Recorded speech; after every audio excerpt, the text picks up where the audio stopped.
Bom dia, boa tarde, boa noite, seja lá onde e quando você estiver. Começa agora o Sport Insider, nosso programa para falar sobre negócios do esporte, gravado diretamente dos estúdios da N Sports em São Paulo. E hoje nós vamos falar de Corinthians e vamos falar com, eu diria, a segunda autoridade na política do clube, porque o presidente, obviamente, tem a caneta, o presidente do Conselho Deliberativo... Tem a tampa. Tem a tampa? Romeu Thomas Júnior, bem-vindo. Obrigado pela oportunidade, estamos aqui à disposição sua, daqueles que nos acompanham, e tentar esclarecer tudo que você entender necessário para os nossos telespectadores, ouvintes, enfim, acompanhantes aí pelas redes sociais, pelas mídias. Um prazer estar com você. Obrigado. Eu sempre gasto uns 2 minutos para apresentar melhor a pessoa que eu estou conversando. E eu te chamo de ex-delegado, de delegado. Porque Delegado aposentado. Delegado aposentado. Porque eu acho que delegado é daquelas funções como professor, como médico, assim, doutor. Você, uma vez que você ocupou essa função, você não deixa de ocupar. Presidente, assim, mesmo presidente. É verdade. A gente, na carreira, você acaba, quando você exerce a função como delegado e entende a função que é mais social até do que de polícia, você acaba sendo um sociólogo da sociedade, porque quem vai na delegacia é o último lugar que a pessoa quer ir na vida. Assim, ou ele vai preso, ou ele vai buscando aquela pessoa que pode dar um alento, pode às vezes aconselhar como é que ele faz com o filho, que às vezes entra no mundo das drogas. Então você tem que ter essa função social, entender que você não está lá só para prender as pessoas, né? Para orientar também uma família, um pai desesperado, uma mãe desesperada. Então a gente sempre procurou atender nesse sentido. Então você sempre é um delegado. E quando aposenta, você continua sendo delegado, mas aposentado. É verdade. E no Corinthians, você participa há quanto tempo? Qual que é a tua história com o Corinthians? Diga, eu fui dependente do meu pai desde que nasci. Eu, com 2 anos, já era sócio dependente do Corinthians. Eu estou com 65 hoje, então quase 63 anos. Na vida política do clube, eu entrei por volta dos anos 80, mais ou menos. Eu comecei na época da democracia corintiana. O Valdemar Pires era o presidente. Meu pai foi do CORE. E eu tentei ajudar o Adilson a se eleger presidente na época da democracia. Eu lembro que o Exército queria prender os jogadores, queria prender o Adilson, porque estavam fazendo um movimento por volta para as diretas já, tá? E o velho era diretor do DOPS. Isso é uma coisa legal, interessante, que muita pouca gente sabe, até porque nossa torcida, bastante gente hoje é nova, não tinha rede social, nada disso na época. E o velho impediu, falou, como vocês vão prender jogador? Não tem cabimento e tal. E ali eu entrei na política do clube. Eu me elegi a primeira vez conselheiro. Naquela época era quadrienal, eram 4 anos, né? Eu já tinha eleito, acho que... foi naquela época. Eu elegi a primeira vez com o Vicente Mateus, na chapa dele. Depois continuei, fui eleito umas 3 vezes conselheiro quadrienal. E o velho impediu que o Exército prendesse o jogador Sócrates, Casagrande, Vladimir. E ali me apaixonei, porque o Adilson era candidato do Valdemar na sucessão. E eu lembro que eles me falaram, precisamos arrumar uns votos de vitalício. Se a gente tiver uns 10, 20 votos de vitalício, nós vamos ganhar a eleição. E nós corremos atrás de conseguir uns vitalícios para votar. E eu falava assim, tem que tomar cuidado com os quadrienais. Porque a gente sempre viu a traição no Corinthians, é um negócio muito marcante. E nós arrumamos. Esse pessoal, arrumei uma Kombi, levei as pessoas para votar. Eu lembro que acabou a eleição, nós acabamos perdendo a eleição, por Páscoa na época. E a torcida queria bater nos mais idosos, que eram os vitalícios. Eu falei, não, esse pessoal veio aqui para votar na gente e tal. E eu levei eles embora de Kombi, mas foi uma tristeza profunda, bicho, porque, aquela fase toda, o clube naquela situação democrática e tal. E nós perdemos a eleição, quer dizer, o Adilson perdeu, o vice era o Scarpelli, também uma pessoa querida que já faleceu. Então, desde aquela época, eu estou na vida política do clube e lutando por uma democracia lá. Eu lembro que passou por vários alguns altos, mas alguns baixos também, porque assim, foi um longo período do Alberto do Alibe nos anos 90. Eu fui vice de futebol na época do seu Alberto, 94, 95. Eu lembro que naquela época mudou a legislação. O presidente da federação era o Fará. Ele propôs que o seu Alberto prorrogasse o mandato. Vários clubes fizeram isso. Eu era vice de futebol. Falei, seu Alberto, não faz isso. A gente está bem. Nós estávamos disputando com a Parmalat. Era uma disputa desigual, porque eles tinham muito recurso.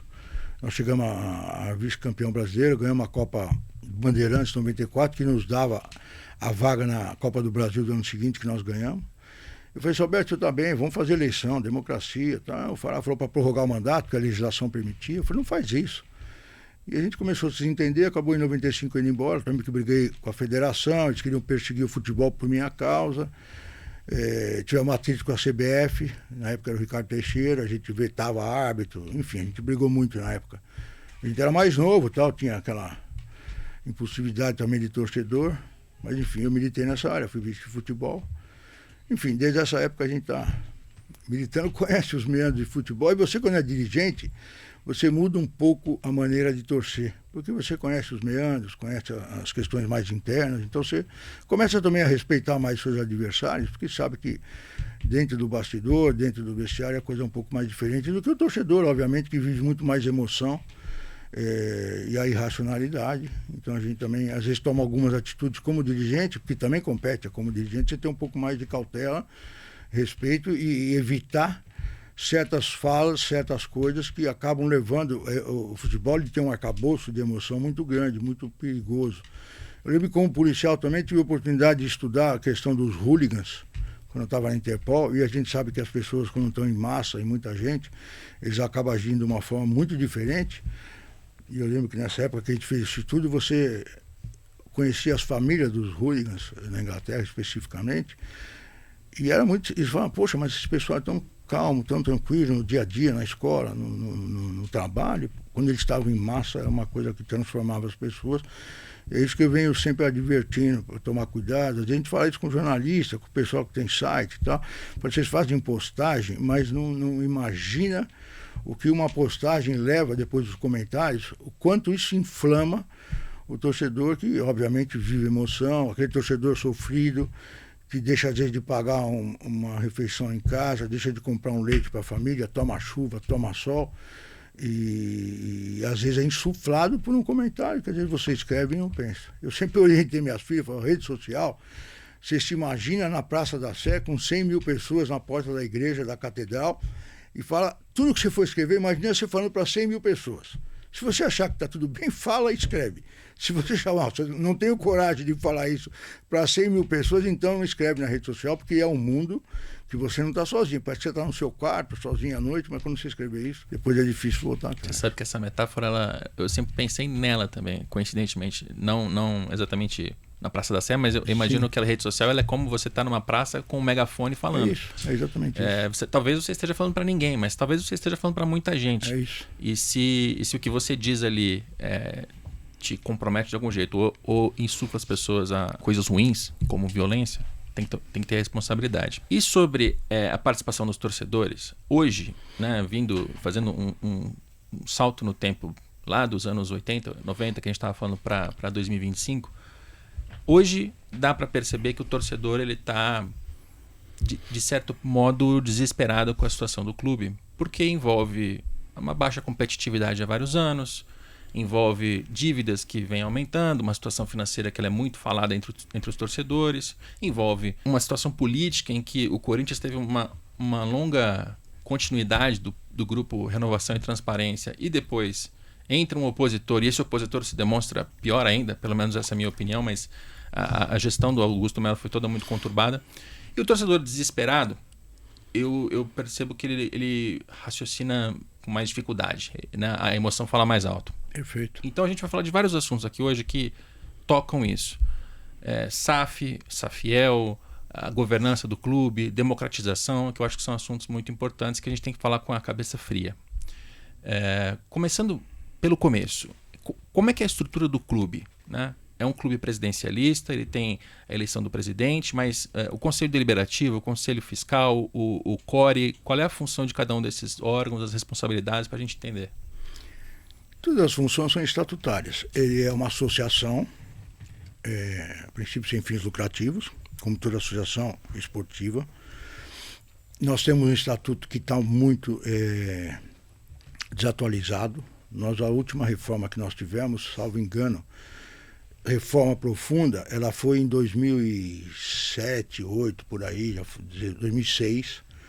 Nós tivemos uma mais recente, que foi em 2020, 2022, mas foi só um artigo para poder se adequar à questão do IPTU na cidade de São Paulo. Mas reforma profunda já faz muitos anos. Então você tem um clube, que é uma associação, baseado no estatuto, você tem o poder maior do clube é a Assembleia Geral, como toda associação. Depois você tem o Conselho Deliberativo, que é onde são feitas as deliberações. Depois você tem a diretoria, aí você tem o CORE, Conselho Fiscal, e assim por diante. Que dá para fazer uma comparação talvez com o governo, né? Você tem o legislativo, perfeito, que é o Conselho Deliberativo, você tem o executivo, que é a diretoria, perfeito. E eu costumo sempre comparar o Conselho Fiscal não ao Tribunal Judiciário, Contas, mas ao Tribunal de Contas da União. Né? Porque ele faz uma fiscalização. Ele não tem poder de derrubar as coisas, mas ele fiscaliza e alerta. Com o advento das legislações mais modernas, por exemplo, a Lei Geral do Esporte, alguns desses órgãos tiveram um poder maior e um controle maior dentro da gestão. E também a obrigatoriedade de, por exemplo, a diretoria de prestar conta, a responsabilização também dos órgãos de fiscalização, como o Conselho Deliberativo, o próprio Conselho Fiscal, de você agora ser... se você se omitir, se os órgãos de fiscalização se omitirem, eles passam a ser solidários, responsável na questão financeira, com desmandos, com irregularidades que eles, sabedores, não corrigiram, não atuarem. Na própria lei do Profut já tinha isso. Se você deixar de cumprir sua obrigação legal, por exemplo, na questão de fiscalização, o Conselho Deliberativo, sabendo de uma irregularidade, o próprio CORE não denunciar os órgãos de fiscalização e esses órgãos não tomar providência, você, como membro desses órgãos, passa a ser solidário. Agora, com a Lei Geral do Esporte, ela ficou muito mais eloquente, muito mais responsável. E eu acho que algumas coisas, né, nos nossos modelos de associação esportiva, a gente tenta mudar. A gente já tem 2 gestões do conselho, eu sou, vamos contar a minha como terceira nessa forma de falar, que a gente tenta mudar o estatuto e não consegue por pressão interna. Uma talvez mais por conta da pandemia, que acabou adiando, acabou o mandato. Depois por uma pressão grande interna, que na hora de votar a reforma estatutária, os 2 candidatos que eram candidatos à eleição, a última, que ficou o André Luiz e o Augusto, fizeram muita pressão para não votar uma reforma estatutária, porque para eles era conveniente, do ponto de vista político, ser candidato nas regras que estavam postas, e acabou não sendo votada a reforma, apesar de marcada a reforma, marcada a deliberação no plenário. O presidente do conselho acabou sendo obrigado a adiar, e nunca mais foi marcado, e é essa pressão que a gente sente. Só que eu sempre disse o seguinte: você tem algumas pressões políticas internas, se você pensar em outra questão, eu quero, quando acabar o meu mandato, ser isso e aquilo, você não vai fazer nada. Então, por isso que eu sou muito criticado, porque assim, eu fui eleito para cumprir minha atribuição estatutária como presidente do conselho, então a gente tem que ir até o fim. Se eu quiser agradar, e o cara que for presidente do Corinthians também, se ele achar que... ficar preocupado com os nãos que ele tem que falar, com a pressão da torcida, do torcedor que não conhece o dia a dia interno do clube, ele não vai administrar. Ali é uma função para você fazer as coisas andarem como tem que andar, para fazer o clube entrar no trilho, para você escapar desses grandes problemas que a gente tem na questão financeira e administrativa. Você tem que readequar o clube, tem que falar um monte de não. Você vai falar 2, 5 por dia e 50 mil não. E se você não quiser fazer isso, é melhor não entrar. Porque assim, não dá. A gente viu uma situação que ou você se adequa a esse tipo de legislação, como alguns clubes fizeram. E eu sempre cito de exemplo, você tem hoje aí o Palmeiras, o Flamengo, que viveram a mesma situação. Quando a gente estava ganhando o Mundial, eles estavam vivendo a nossa situação. Mas chegaram no momento que se adequaram. Chama os presidentes desses clubes de ditador, mas não é. Você tem hora que você tem que fazer como se fosse um governo. Você num governo, você pega 2 ministros que chegam numa matéria e a coisa vira um conflito. Você leva para quem para adequar, para decidir? O presidente. Então, se tem uma coisa que é conflitante, o presidente tem que decidir. Alguém vai levar ou não. E a coisa tem que caminhar. Então, mas no modelo do Corinthians, existe uma concentração de poder? E aí, para refletir sobre isso, vamos lembrar que até 2018, a administração do Corinthians, a eleição, na verdade, ela colocava uma chapa que tinha um presidente e não tinha oposição dentro do Conselho Deliberativo. É importante isso. A partir das chapinhas, começa a ter uma... Nós tivemos, é importante você lembrar disso. Nós tivemos, salvo engano, em 2000 na última reforma mais profunda do Estatuto, nós mudamos o modelo de chapão para chapinha. E é importante explicar. Antigamente, quando você tinha o chapão, eram 200 candidatos que o presidente escolhia e entravam com ele no conselho. Então o presidente, que era candidato a presidente do clube, registrava um chapão. Ele escolhia os 200 conselheiros que entravam fora dos vitalícios que já estavam. Que é ruim porque gera uma concentração de poder. O presidente ele vira o dono do clube por aquele período. Isso, porque assim, o que acontecia na prática? O conselho era um puxadinho da diretoria. Toda a matéria que o conselho teria que deliberar, aprovação de contas, uma mudança mais radical no estatuto, alguma coisa que desagradava a diretoria, o presidente dava um comando para os líderes da chapa que ele montou. O cara que votar contra, na próxima, não vai estar na chapa. Então, o conselho ajoelhava para o comando maior do presidente. Então, tinha uma concentração de poder na mão do presidente, que era uma coisa insuperável. Aí, quando veio a reformulação, que passou para a chapinha, na verdade, tinha 4 modelos que foram votados. O chapão, a manutenção do chapão. O chapão, por proporcionalidade. Então, assim, vamos supor que tivesse, para ficar fácil a explicação, tivesse 2 candidatos. Um ganhasse, então esse que ganhava levava 60% do chapão e o outro 40%. Então você teria também uma concentração menor, mas teria. Então, assim, já entrava com uma situação marcada e uma oposição marcada. Então, assim, não é o cara que vai fazer bem, então se é bom a proposta, vamos aprovar. Se é ruim, vamos rebater. E não permite uma terceira via, por exemplo. Não permite uma terceira via. É uma polarização. Polarização porque, assim, dificilmente você ia conseguir montar 3 chapas de 200. Você não ia ter 600 pessoas dispostas a ser conselheiro, porque alguma briga o cara ia arrumar. Porque ele ia sofrer uma pressão interna. Falar, você vai entrar na chapa dele? Então, assim, não vem pedir nada, não vem falar comigo. Então, assim, o terceiro modelo era chapinha e o 4º modelo era voto individual. Eu, particularmente, apoiei esse modelo. Eu e mais 25, 30 pessoas. O que aconteceu na reforma do estatuto? Deliberou-se por ter segundo turno na votação. Aí foi para o segundo turno as 2 propostas mais votadas. Chapão, manter o chapão, e a chapinha, que seriam o quê? 8 chapas de 25 que dariam os 200 conselheiros. Essa proposta, que era o voto individual, teve 25, 30 votos.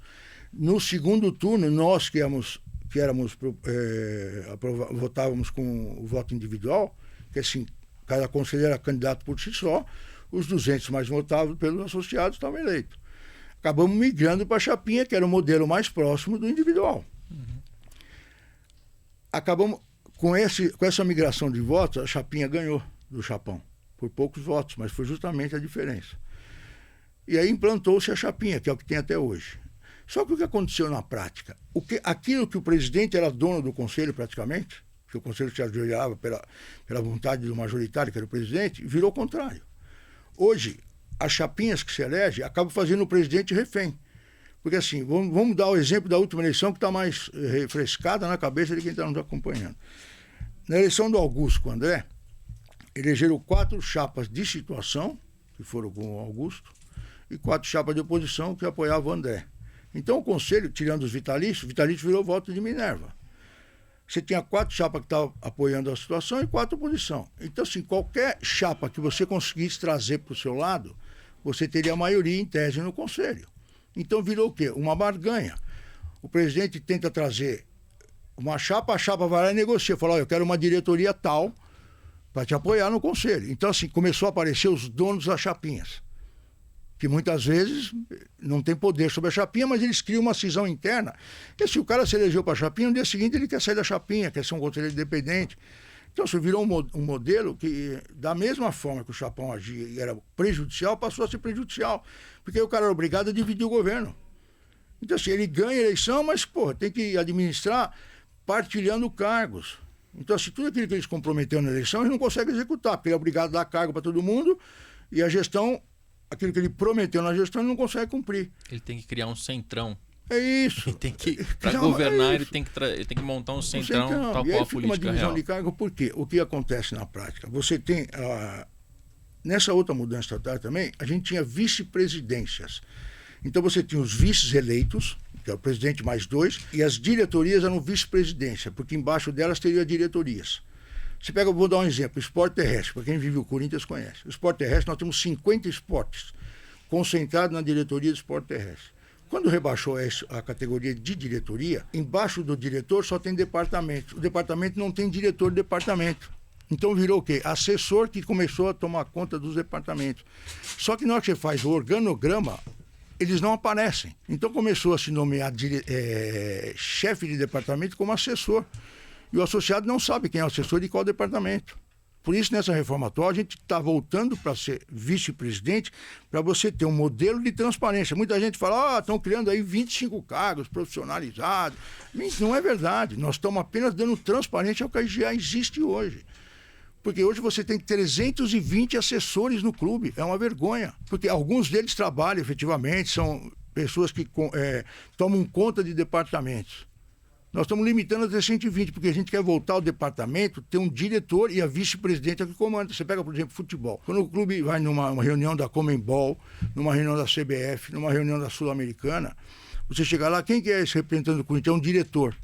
Cara, quem está de fora e não conhece o sistema, fala, pô, o Corinthians mandou o diretor, tal clube mandou o vice-presidente, tal clube mandou o vice-presidente, o Corinthians mandou o diretor. Dá impressão para o público externo que o Corinthians está desdenhando daquela competição. O que não é verdade, é que no nosso estatuto fala que é diretor, o cargo máximo no futebol é diretor hoje. Então dá a impressão que você está mandando um cara que é sub-representativo do clube. E aí, se o Chapão era nocivo pela concentração de poder, se a Chapinha gerou essa criação dessa política do Centrão, que você para governar precisa ceder, é isso. Qual é o modelo ideal? Então, nós temos duas propostas hoje que vai ser votada. Ou voto individual, ou se for manter a Chapinha com proporcionalidade e linha de corte. Então, se você tem 10 chapas disputando, você tem a proporcionalidade interna. A pessoa vota no candidato, voto conta para a chapa, mas todas as chapas vão acabar tendo representatividade no conselho. Aí fica uma disputa legítima. Porque aí, assim, não é a chapa que tem mais votos, leva 25 vagas. Então, assim, ele tem um limite de votação, e a chapa que tem lá 50 votos, se você tem 4 mil eleitores, você divide pelo número de cadeiras, então cada 20 votos elege como se fosse um parlamento, como se fosse um deputado. Cada 20 votos elege um conselheiro. Se a chapa teve 20 votos, ele vai eleger um. É porque na chapinha, quem tem mais votos vai colocar 25 conselheiros. E quem tem menos votos também coloca 25. Você pega a última eleição, por exemplo, elegeram 8 chapas e 2 caras suplentes. Teve chapa com 250 votos que não elegeu ninguém. Se fosse proporcional, a chapa com 250 votos ia eleger pelo menos 5 caras. Tá. Então, assim, o associado, de uma forma geral, aquele que frequenta todas as áreas do clube e também o torcedor que tem alguém lá dentro que é sócio, vai ter representatividade no conselho. Você consegue dar muito mais legitimidade para o conselho, tem gente de todos os lados, e fica mais difícil do presidente comandar o conselho. Ou seja, ele para ter maioria no conselho vai ter que fazer um bom trabalho, vai ter que ser transparente, vai ter que fazer um bom trabalho, não vai cooptar um cara e vai puxar 25 junto. Eu acho essa conversa toda muitíssimo importante, porque especialmente quando a gente fala de uma presidência que comete atos potencialmente ilícitos, como aconteceu na passada, é o deliberativo que vai fiscalizar a gestão. É isso, é obrigação. Tanto neste caso mais extremo, quanto também no dia a dia para decisões mais tranquilas, né, de só lidar com problemas financeiros. E aí eu queria aprofundar um pouco mais nessa gestão do Augusto para entender o que aconteceu. Quando sai a reportagem do Juca Kfouri e ela expande ali para outros jornalistas, e eles começam a mostrar que a Vaidbet fez um contrato, esse contrato não ia ter intermediário, mas tinha. Esse intermediário, quando foi dar depoimento à polícia, disse que não prestou serviço algum, ou seja, tinha 25 milhões de reais indevidamente prometidos a alguém, e além disso ainda passando por empresas laranjas com toda aquela investigação. Quando isso acontece, o que eu gostaria que tivesse acontecido, aí eu estou falando, eu não sou nem corintiano, mas eu trabalho nessa indústria e eu prefiro trabalhar numa indústria decente. O ideal seria que o presidente fosse ou afastado na hora, ou que todas as pessoas ligadas àquilo fossem afastadas imediatamente. Perfeito. Porque se você está, de alguma maneira, lesando o clube, você tem que tirar a mão do caixa. Perfeito. Você não pode mais ficar no caixa. Perfeito. Porém, a realidade é que o Augusto, diretores saíram, entraram novos, ele ainda foi tomar decisão relacionada à Libra e LFU, ele foi pegar empréstimo, ele contratou o Memphis Depay, ele fez uma série de outras coisas, mesmo quando depois de todo mundo saber de tudo aquilo. Por que o sistema demora para agir nesse sentido? Perfeita pergunta, porque não estávamos adequados à legislação atual, Lei Geral do Esporte. Inclusive o estatuto atual que está sendo proposto pela comissão com várias emendas, propostas de associados, de torcedores, de conselheiros, você tem que ter um mecanismo para exatamente acontecer isso. Você afastar aquele que é acusado de tomar certas atitudes que podem prejudicar muito mais. Com tudo que está acontecendo, com a responsabilização feita. Eu sempre disse na época que o Corinthians não apurava crime, mas a gente apurava, e era nossa obrigação estatutária, apurar qualquer infração estatutária. Mesmo diante da legislação, da Lei Geral do Esporte, todos os contratos que foram feitos e firmados pelo presidente que estava sendo investigado internamente por questão de infração estatutária e na polícia, no Ministério Público, questão de crime, eles poderiam ser anulados. E nós tivemos dificuldade até hoje, nenhum foi anulado. Nós tivemos, quando estava votando, no dia que estava votando o afastamento dele cautelar no Conselho Deliberativo, ele não compareceu no Conselho. O advogado dele foi sozinho fazer a defesa. Ele ficou assinando um monte de prorrogação de contrato, renovação de contrato, que estão todos hoje em disputa judicial. O que é um absurdo, e a lei prevê isso. Qualquer contrato que for assinado depois dessa questão, ele pode ser anulado. Mas a gente tem um arcabouço legal interno que tem uma série de proteções que, fica inviável. Aí isso vai desaguar onde? Na torcida. Então parece que todo mundo não presta. O conselho não presta, o dirigente não presta, os demais diretores não prestam. Não é verdade. A gente não pode atropelar o regimento interno, o estatuto social do clube. Eu mesmo, para você ter uma ideia, quando a gente deu andamento no procedimento interno e demorou um pouco para andar, porque a gente estava com o risco de cair para a segunda divisão brasileira, todo mundo vai lembrar disso. Nós seguramos um pouco o andamento para não prejudicar o time dentro de campo, porque o presidente que estava lá começou a levar conselheiros lá dentro do CT, que é um absurdo, aquilo é sagrado, é local de trabalho, ninguém tem que entrar lá. Lá só entra o diretor de futebol, o diretor profissional contratado e os atletas. E é local de trabalho, não é lugar de você levar conselheiro, não. Você pode ir um dia, no final de semana, para a pessoa conhecer, tá tudo bem. Mas no dia a dia, fazer o atleta fazer postagem defendendo o presidente, isso é um absurdo. Só que a gente sofreu essa pressão, então assim, não vamos fazer andar as coisas agora, dentro da regra que a gente podia segurar um pouco, para não prejudicar o time. O time acabou ganhando 7, 8 partidas seguidas, escapou das coisas. A gente estava na véspera de uma chance de ir para a final da Sul-Americana e tal. E os caras me chamavam de que estava protegendo Augusto. Depois, quando a gente botou as coisas para andar, aí parece que eu estava com pressa. Então, assim, mas não era isso. A gente também estava protegendo a instituição. Só que assim, você está obedecendo regra. Eu respondo, até hoje ainda, tem lá umas 10 ações, porque ele começou a falar que eu estava botando pressa no andamento das coisas e não obedecendo as regras estatutárias. E nenhuma ação eu perdi na justiça. Eu tive que defender o clube com o presidente do conselho. Ele falou, a turma está defendendo, ele entrou ação contra mim. Em vez de entrar contra o presidente do conselho, que sou eu, ele entrou contra o Romeu Tuma Júnior, que é presidente do conselho.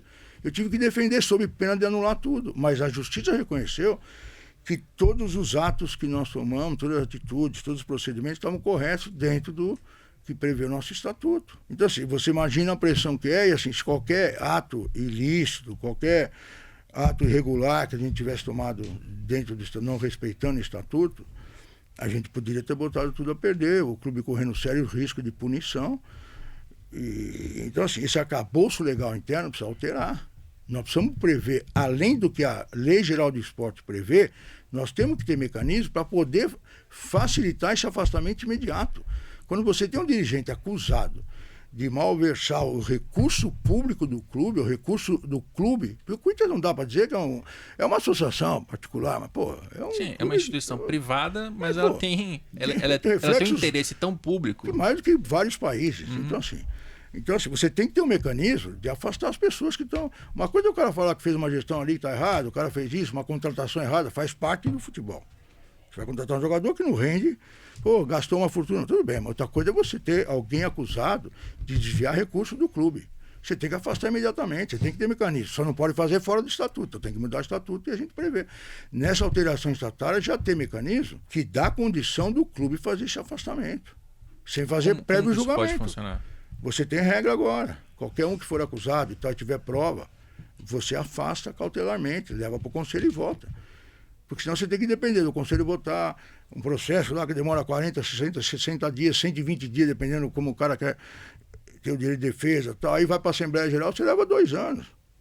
Até hoje, o processo que fala que ele vai ser expulso do clube, não acabou. Eu não posso fazer nada, eu não vou tirar ninguém a tapa de dentro do clube, eu não posso ser um cara autoritário, eu tenho que respeitar a regra. Eu mesmo, eles queriam arrancar a tapa lá porque eu falei que eu via sinal de corrupção dentro do clube. Tentaram me arrancar, mas aí era uma narrativa para impedir que a gente apurasse as coisas. Então, assim, você tem que ter uma proteção legal do devido processo legal, direito de defesa, mas você tem que ter um mecanismo de afastamento cautelar para que as pessoas que estão prejudicando o clube sejam afastadas, senão a gente vira isso que está acontecendo hoje. Todo mundo achando que só tem bandido lá dentro, porque há mais o torcedor que está cansado, com justa razão.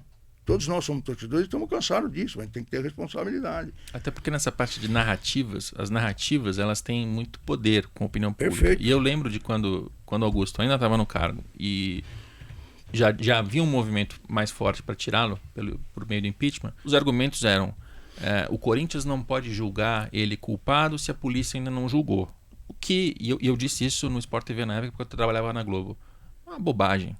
É uma bobagem. Porque uma coisa é você fazer um julgamento na área criminal. É isso. E isso é uma questão realmente do poder público. É isso. É interno. Agora, isso não impede que você olhe para um contrato como o da VaideBet e não chegue à conclusão óbvia, com base nas informações que estavam publicadas e comprovadas, documentadas, de que aquilo era nocivo para o Corinthians. Perfeito. Para a instituição. E é uma questão interna. Exato. De estatuto. Houve uma infração estatutária, se aquilo é crime ou não, é outra história. Até porque nós não temos poder de polícia. É isso. E assim, o sócio do Corinthians, o conselheiro do Corinthians, ele tem que ter algum meio para conseguir afastar essa pessoa do Corinthians, não para que ela seja presa, Sim, porque isso é uma questão de polícia, mas para que ela deixe de lesar o clube. Né? E essa separação, as pessoas acho que elas não fizeram, não entenderam, e elas caíram na narrativa de que assim, não dá para julgar antes da polícia. Então, se for assim, você tem que esperar o trânsito em julgado das coisas. Então, só que aí você não vai tira acabar o cara, o mandato, você não tira ninguém. Você não tira o cara do poder. Também se resguardando, sabendo que essa proteção não é simplesmente qualquer um acusou, a pessoa já cai. Não, você tem que ter fatos comprovados. Tal. Mas o Ninguém vai estatuto tirar de fato tapa, tem que levar isso em consideração. Tem que levar em consideração e tem essa previsão hoje. Um estatuto novo, aprovado, ele vai ser algo que não tem nenhum clube do Brasil. Até muito mais rigoroso que a legislação pública. Qual que é o procedimento? Eu sei que no momento que esse episódio está indo ao ar, já começaram audiências públicas para debater. Qual que é o procedimento? Ele tem várias regras. A gente está fazendo essas audiências públicas, estão debatendo agora, dividindo capítulo por capítulo. A comissão está acompanhando, todos nós estamos acompanhando. Vamos colhendo ideias e assim, até o fim de fevereiro, a gente quer fechar o texto e levar para votação no plenário do Conselho. Aprovando o texto final, nós marcamos imediatamente a Assembleia Geral para aprovar. Nós não podemos mais manter o estatuto atual. Ele é, além de tudo, ele é retrógrado, atrasado, não contempla a legislação atual, que já está aí há anos funcionando. Ele tem artigos conflitantes. E assim, não dá, porque a gente vai ficar sofrendo tudo isso que a gente está acompanhando e que você está falando e que a gente está falando aqui. A gente tem muita coisa, a legislação muda a cada dia, os usos e costumes mudam a cada dia. O Corinthians não pode. É um dos maiores clubes do mundo. Nós temos capacidade de nos adequar, de resgatar tudo que a gente imagina. Um clube que arrecada 1 bilhão, ele não pode estar sofrendo as questões que estão sofrendo. Nós temos hoje, mais ou menos, eu fiz isso, eu levantei isso há uns meses atrás, talvez hoje possa estar um pouquinho diferente, mas quase 50% do nosso orçamento é custo, é salário. Não dá para você arrecadar 1 bilhão e gastar 500 milhões de salário. Ninguém sobrevive. Então, assim, a gente precisa ajustar as coisas, fazer as coisas funcionar de uma forma mais equilibrada. Você pega uma coisa também que muita gente fala, e assim, é uma narrativa falsa. Por exemplo, vamos separar o futebol do clube social, que o clube só dá despesa.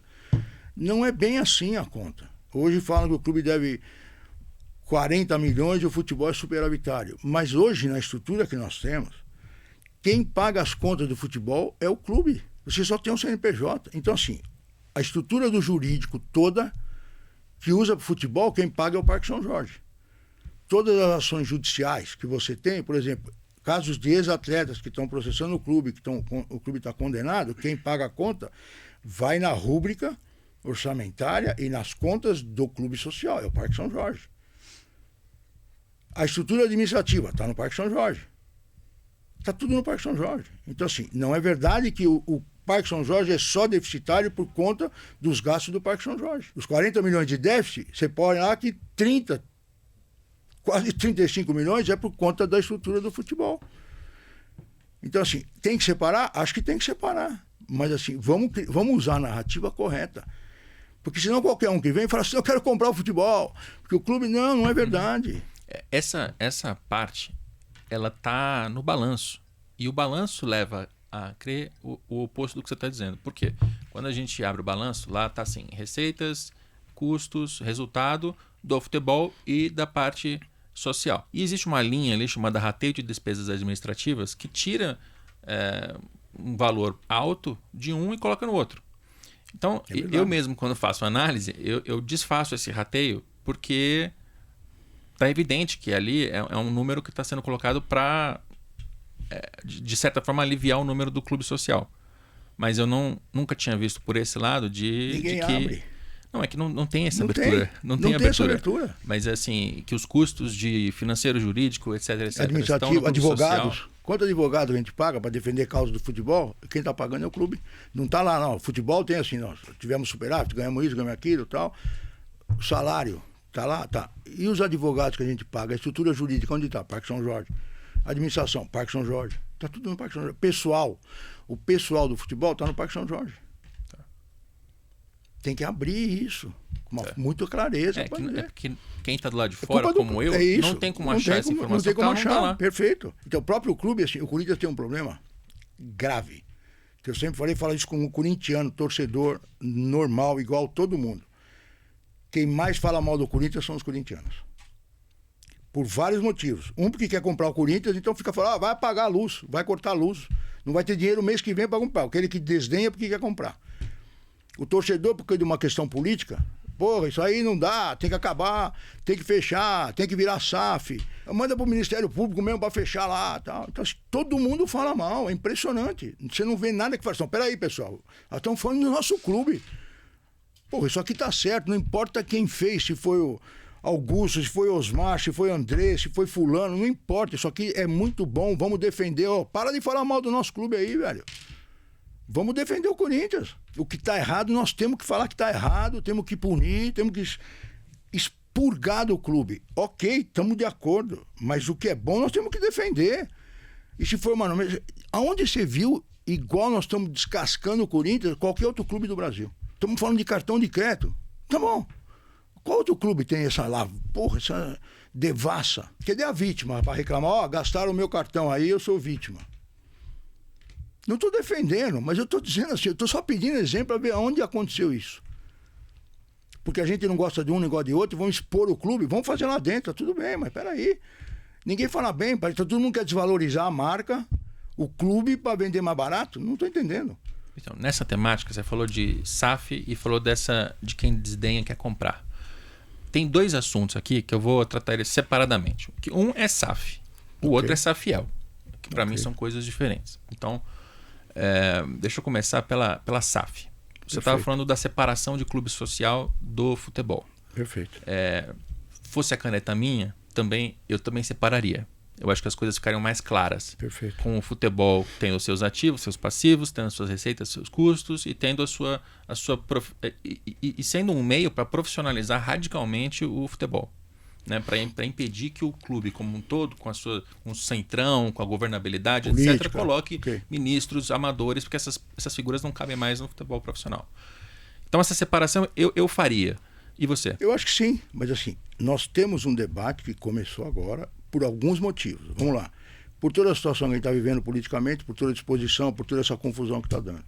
E temos uma questão que eu acho que é mais técnica, essa sim, para mim seria o gancho, que é mais relevante, e é importante dizer que isso começou a levantar o debate interno, que aí é mais racional, e é o que eu prefiro, e é onde eu aposto, e o Estatuto começou a trabalhar nisso, que é a questão do seguinte, nós temos uma legislação nova.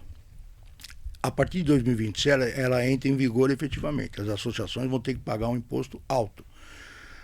Na questão do Corinthians, eu acho que gira em torno de 60 a 70 milhões ano. Isso por causa da reforma tributária Exatamente. que muda o imposto da associação. Isso, a reforma tributária que mudou o imposto da associação. Hoje, na situação que a gente não consegue pagar. Então, assim, nós temos que pensar qual é a saída. Hoje nós temos um regime centralizado de execuções, tem gente achando que tem que ir para uma recuperação judicial, e tem gente achando que, talvez o modelo de SAF, que é uma legislação que também tem, que você sai de várias questões de impostos diferenciados, seja um modelo que o clube pode trilhar. Só que você tem que ter um arcabouço legal para isso. Então a reforma de estatuto está prevendo todas essas oportunidades. Então, assim, não dá para discutir modelo de SAF-EL, SAF, sem fazer o arcabouço legal. Para discutir isso, não. É tudo aventura. Então, a reforma do estatuto está prevendo todas essas possibilidades. Vamos reformar o estatuto e deixar todas as portas abertas. Nós somos uma associação que tem 115 anos. Quem manda na associação? São os poderes que estão nela inscritos. Não adianta vir qualquer aventureiro. Porque aí, o que eu quero dizer? A hora que a associação internamente decidir, olha, acho que o melhor modelo, e nós temos muita gente capacitada lá dentro, muita gente capacitada para falar, qual é o melhor modelo? Despido de questões políticas, de interesse pessoal, pensando no interesse maior da associação, do Corinthians, que já é mais que uma associação. Acho que o melhor modelo para a gente sair dessa crise, voltar a ter um clube forte, uma marca potencialmente podendo fazer aquilo que o nome dela é capaz de fazer, acho que o melhor modelo é uma SAF. Ok, decidiu isso internamente, passa no conselho e aprovou? Ok. Vamos então tratar de SAF. Abre e fala, ó, nós vamos constituir uma SAF. Abre para o mercado, com transparência. Quem tem interesse? A regra é essa. 51% é do clube? Não, 49%. Porque assim, na hora que você fizer isso, você vai trazer 50 mil interessados e vamos discutir com transparência qual é o melhor modelo, quem vai dar mais. O cara quer mandar no futebol, não tem problema. Não tem problema do Corinthians ter 51%. Na hora do acordo de cotista, você fala, então tá, eu vou dar 30%, mas eu quero ser o CEO lá do futebol. Eu que vou mandar, você não dá palpite. Tá tudo certo, você faz isso. Quantas empresas tem aí que o cara é minoritário, mas ele é o cara que é o executivo? Ou seja, o primeiro passo é definir se quer abrir a SAF. É isso, e o impulso para abrir a SAF está na reforma tributária. Está na reforma tributária e no estatuto agora se adequando a tudo isso. Então, o que me parece possível, que talvez provável, é que o clube faça a SAF, e essa SAF inicialmente vai ser 100% da associação. Pode ser, é o modelo, mas assim... A partir daí, dá para discutir se vai vender 30, se vai vender 50, se vai vender 70, se vai vender, porque pode também não vender para ninguém. Mas a SAF... Mas você tem que ter um arcabouço legal para falar, ó, nós temos hoje, podemos fazer isso, podemos fazer aquilo, e vamos abrir a discussão. Acho que é melhor vender uma parte. Tá tudo bem, vamos trazer o modelo. Aí vem a SAF-EL, vem todos. Tem um grupo aí do estrangeiro que quer comprar, porque também não tem muita emoção. Porque se você fazer vaquinha com a torcida de novo, a torcida, sempre nos ajudou. É parceira, mas assim, não dá para pegar um modelo, e aqui não estou sendo... favorável nem contra ninguém, mas assim, não dá para pegar um modelo e falar, vou fazer 1 ano de capitalização. Até você pode fazer isso. Por que eu tenho que escolher um modelo? Você tem credibilidade. Você é um cara, nessa área você conhece muito. Por que você não pode montar uma vaquinha aí? Fala, me dá 1 ano aí, que o Corinthians já teve gente que propôs isso lá atrás. Em outras gestões passadas, falou, me dá uma carta aí de exclusividade que eu vou tentar capitalizar para comprar 49% da arena. Nós já tivemos isso. Então assim, nós temos algumas questões muito importantes. Resolver o problema da Caixa.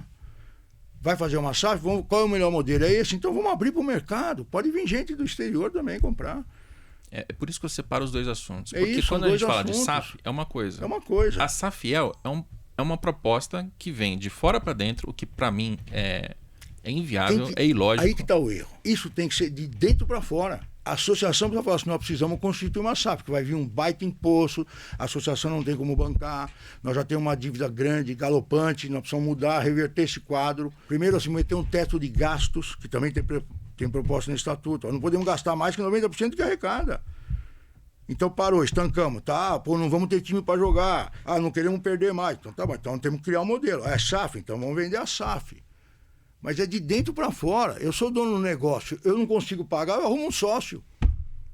Que negócio é esse? Eu tenho uma empresa, você vem lá, eu quero comprar essa empresa, mas não quero vender. E eu digo isso, quem ouve pode interpretar que seja algo como, não, ele está apoiando essas pessoas que fizeram isso lá. Não é isso, cara. É porque, de um ponto de vista estritamente legal, jurídico, Quem são os donos da associação? Os sócios. É isso. Se os sócios não quiserem vender ou se eles não tiverem topado, não adianta forçar Não adianta um movimento pressão, de fora para dentro, só vai porque prejudicar. E pode levar a uma situação de polarização, intimidação, É isso. agressão. É isso. É perfeitamente E isso. eu não que quero acontece. participar disso. É isso que acontece. É por isso que nesse E aí você- tempo todo eu fui contra. E aí o que acontece? Você cria um debate raso, porque aí fica uma polarização, eu sou a favor, eu sou contra, e ninguém entra na profundidade do debate. Ninguém conhece, assim, bom, peraí, mas por que estão falando isso? Por que estão falando... Fica um debate raso, que você contrata meia dúzia de cara para apoiar, os outros para falar bem, patrocina o programa para falar bem, o outro para falar mal, e assim... Tá bom, e você não chega no cara que vai decidir, que é o associado, e fala, ó, é importante, o problema que nós estamos vivendo é esse, nós precisamos fazer isso. Ou não vamos fazer, mas assim, tá bom, eu não quero fazer. Também não dá para usar esse discurso, não, eu não quero SAF. Tá bom, e o que nós vamos fazer? Vamos quebrar no dia seguinte? Vamos fechar as portas? Então, você tem que ter um debate maduro, sem influência de narrativa. Vai cortar a luz, vai... Não, não precisamos fazer, porque o cara vai ser dono. Não, mas é lógico que alguém vai ser dono. Hoje nós somos dono. Então tem que fazer um debate maduro, transparente, com todas as pedras na mesa. O cara que vai decidir, saber com transparência. Amanhã fala, pô, fui enganado. Porra, me enganaram, porque a conversa foi pressão, bota a gente na porta, grita, xinga, ameaça, e o cara faz acuado, não pode ser assim. Nós estamos falando do Corinthians, não estamos falando de um negócio qualquer aí. É isso que eu tenho brigado, é meu papel como presidente do conselho, garantir que esse debate seja maduro, consciente e absolutamente transparente. Por isso que na reforma do estatuto você tem todas essas portas para deixar tudo aberto para discutir o que for melhor para o Corinthians. A gente vai embora, daqui um ano, acabou o mandato, eu vou embora. Quero continuar indo lá como sócio, ou como torcedor, entrar lá numa boa. A gente precisa construir alguma coisa que amanhã não vem alguém e fala, pô, os caras que fizeram isso aí, tudo aí que fizeram. Não podemos, não dá mais, não temos mais nem tempo, nem espaço, e nem condição de fazer arranjadinho, vai quebrar. Temos que fazer um negócio maduro. Então, aí a gente, já olhando para futuro e o que vai acontecer, do que eu entendi, tem um cronograma. Sim. Ou seja, as audiências públicas estão acontecendo, você diz que elas vão até fevereiro. Em março se vota, imagino.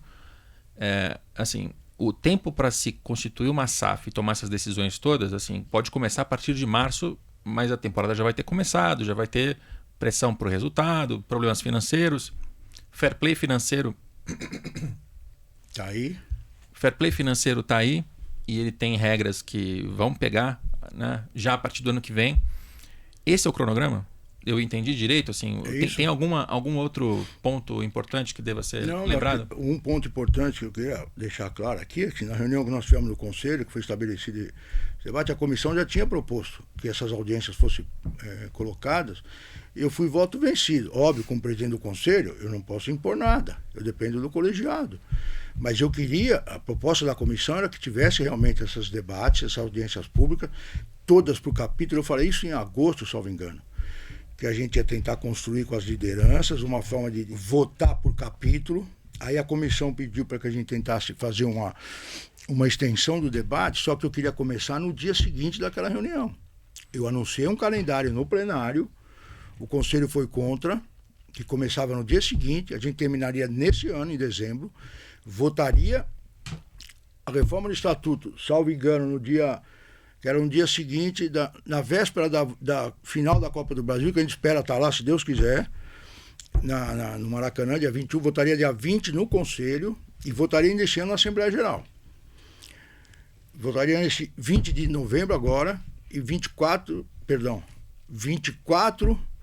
de novembro no Conselho e 20 de dezembro na Assembleia Geral.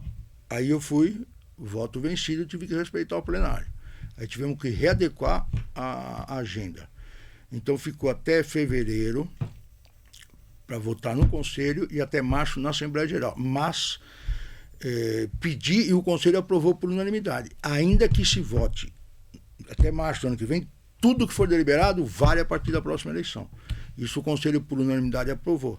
Até porque, vamos lá, se você aprovar o fiel torcedor, no estatuto da forma que está hoje, a proposta é que ele tem que estar 4 anos pagando o sócio de futebol, que seria uma nova categoria criada, ele vai pagar 4 anos para votar na próxima eleição.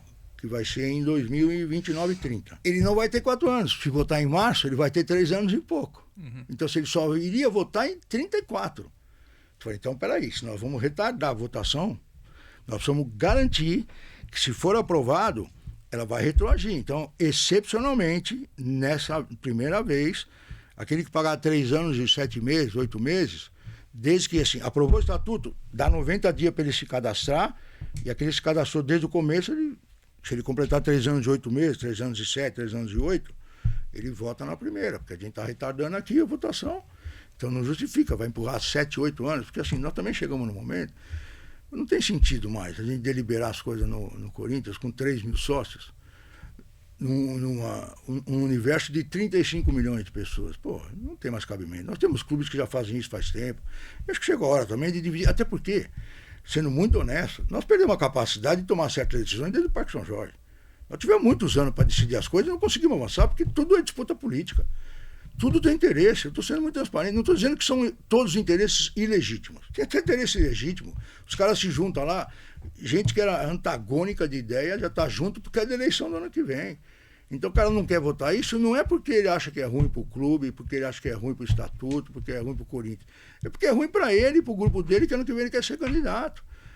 Eu não acho que isso tem mais legitimidade que o interesse do Corinthians. Mas eu não posso achar que não é legítimo para o cara. Ele pensa pequeno, o problema dele.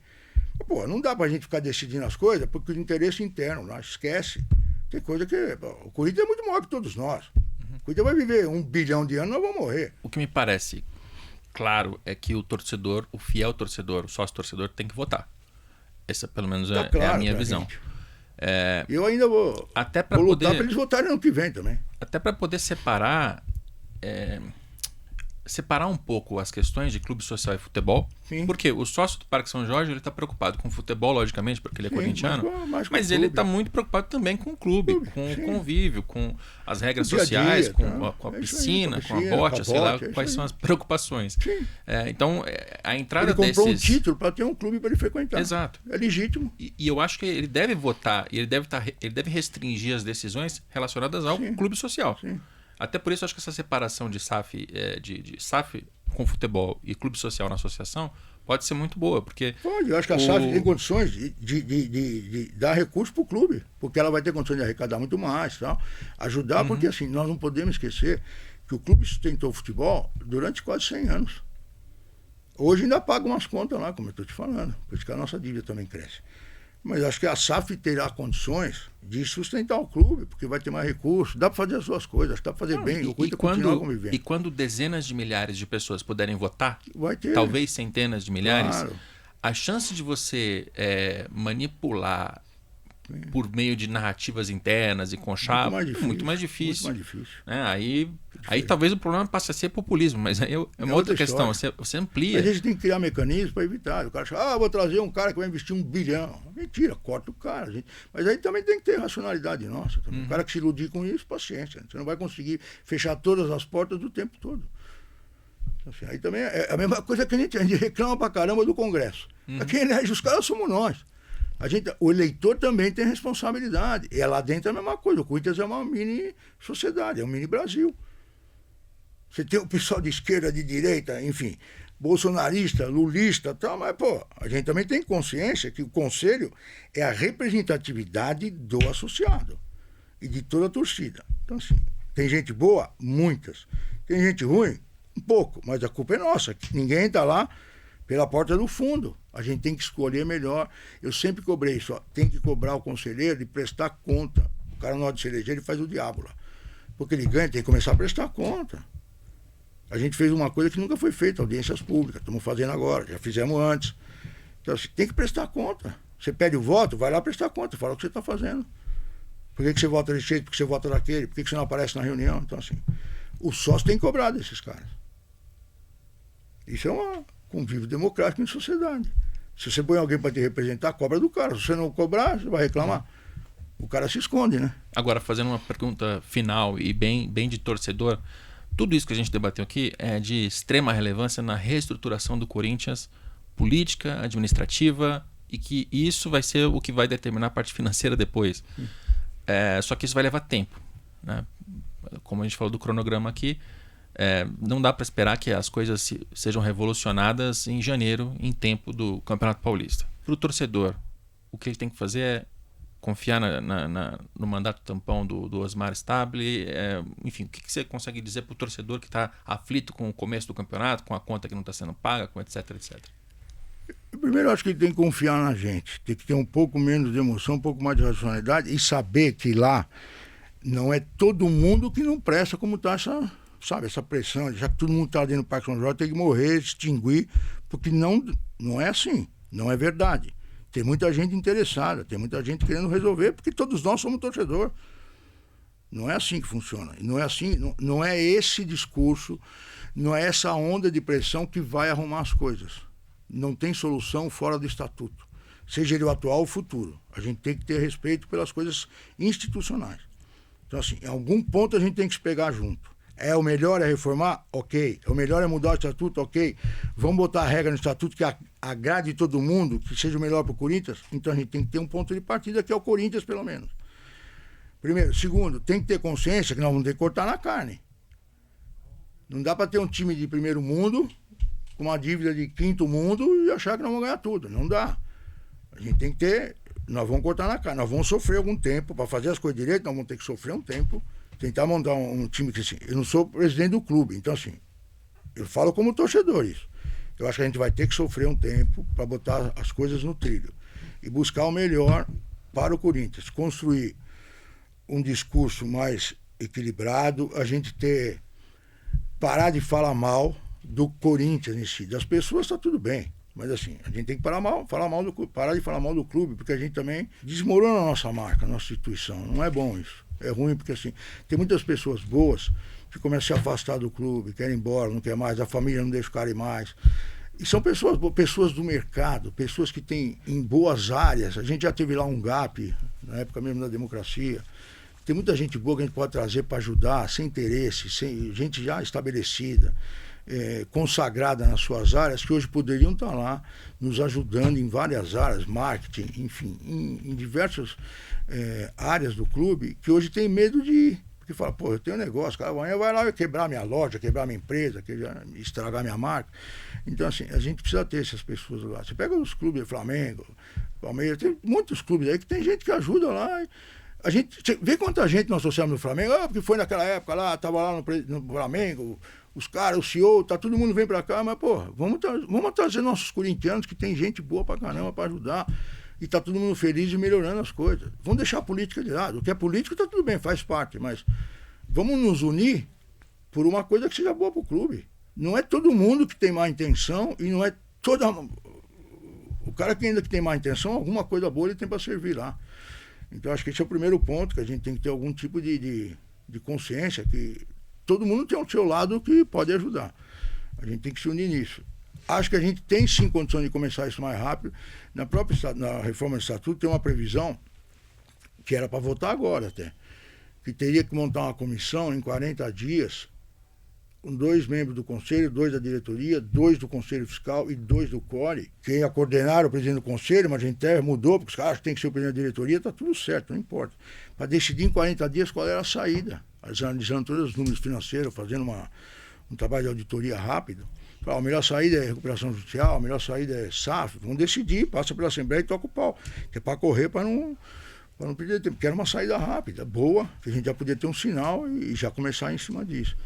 Agora ficou adiado, mas acho que a gente pode, eu acho que assim, em 60, 90 dias, um grupo bom de trabalho, preocupado única e exclusivamente nos interesses do Corinthians, a gente encontra o caminho e começa a trilhar isso. Então, assim, eu tenho muita esperança que nós temos como fazer, nós temos oportunidade de fazer. É uma marca, assim, monstruosa. Nós temos uma capacidade, com todos os problemas que a gente tem vivido nos últimos anos, com todas as críticas, com toda essa pressão contrária, com todo mundo falando mal, especialmente os corintianos, o Corinthians não arrecada um bi. O Corinthians tem muita gente interessada em patrocinar, e botar nome na arena, em patrocinar a camisa, a Caixa aí conversando. Depois daquela fala que eu fiz numa coletiva, vamos deixar de pagar, mas assim, por que eu quis dizer aquilo?